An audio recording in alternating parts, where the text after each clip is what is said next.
अखण्डमण्डलाकारं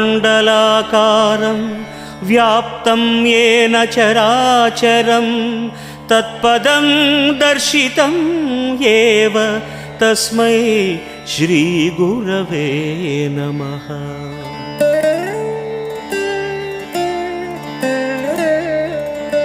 स्थावरं जङ्गमं व्याप्तं यत्किञ्चित् सचराचरं तत्पदं दर्शितं येन तस्मै श्रीगुरवे नमः।